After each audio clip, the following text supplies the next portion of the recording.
everyone, basically this is just going to be a real quick video to show you the digital timer remote that I use to take time-lapse videos with my digital SLR camera.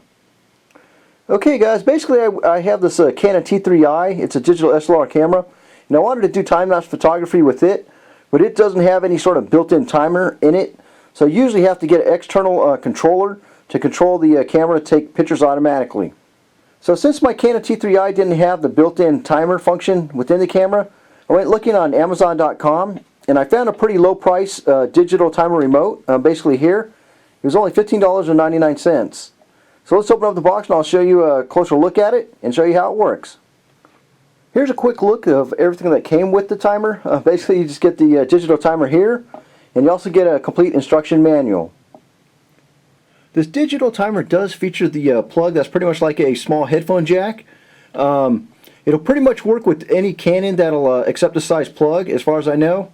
I have seen people online using it with the Canon T1i, the Canon T2i, and I've used it with the Canon T3i. And also lists on the box that it'll work with several other Canons, the XS, the XSI, the XT, and the XTI. So it'd probably work with just about any Canon that does accept this size plug for the remote. Here's a quick view of the back side of the remote. Basically it's got a little battery door that you can just slide open, and it takes two AAA batteries. One thing to note about this timer, one of the only things I didn't like, is it doesn't have an on-off switch. So once you put the batteries in, the LCD pretty much stays on.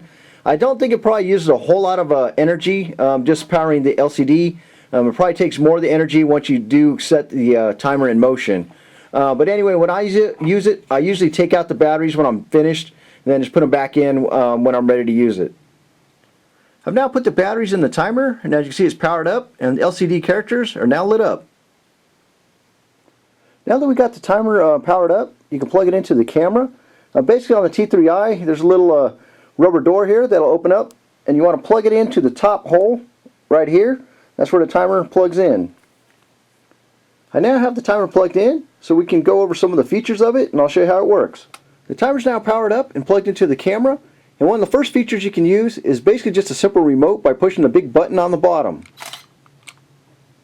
As you can see, it takes pictures whenever I hit the button.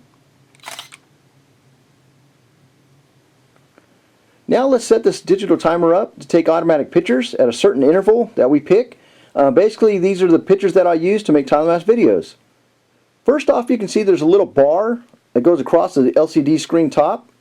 And if I push this little cursor controller here, left or right, you can see that bar moves beneath the different words of the timer on the top. Basically we'll start off on delay. Delay is how long the setting is before the camera actually starts taking pictures. So you can set this on from hours to minutes to seconds. This might be good, say there's an event that's not starting for an hour. You can set the timer to not take pictures until an hour has passed. So after an hour passes, then it'll start taking pictures. So basically to set this delay, you just hit the button and it'll start flashing hours. And if you want to set it to 1 hour, you just click up and it'll set it to 1 hour. Usually when I'm doing a time-lapse video, if I'm just taking pictures of stars or whatever, I'll just set it to 1 second, push up, hit set. So that means once I hit the stop button, the camera will start taking pictures after 1 second has passed. Next, over on the top of the LCD screen is the word long. Move the cursor over there, and that sets how long the exposure time is of each picture.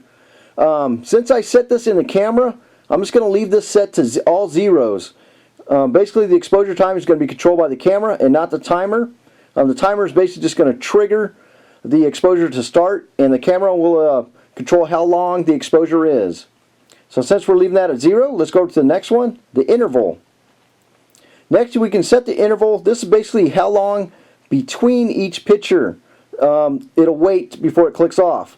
So say I wanted to do, each picture 1 second apart, I can set it to 1 second. Say I'm doing a time lapse at nighttime. Let's see, I hit the set button. We're going to go over right again, and I'm going to set it, usually I do it about 14 seconds apart. So we'll just set it at, say, 14 seconds. Hit set.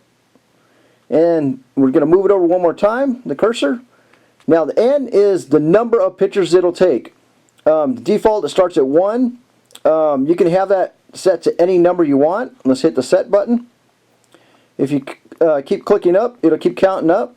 What I usually do if I'm doing a lot of pictures, just go from the start point at 1 and just push down once. And it'll show 2 dashes. That basically sets it to an infinite amount. Basically it'll just keep going until your card's full. So I'll just set that up. Okay, and then we can move over to the last cursor key. Basically this is just if you want sound to play whenever you push a button. You can set that on or off. Usually I like to leave it on so you know if you're actually pressing on a key. Okay, now everything's set up in the camera. Basically next you would probably get the camera set up, with the proper exposure time and focus. And then once you have that ready, you just hit the start stop button and it'll start taking pictures. See, it's counting down from 14 seconds and then it'll take another picture. Almost there. Okay, there we go. So basically I usually set this up at whatever I'm taking pictures of and just let it go. Then come back, maybe say an hour or two later, and you got a bunch of pictures. Then you can load it into whatever program you're using to put together a time-lapse video. Alright everyone, that'll pretty much finish up the look at this digital timer remote.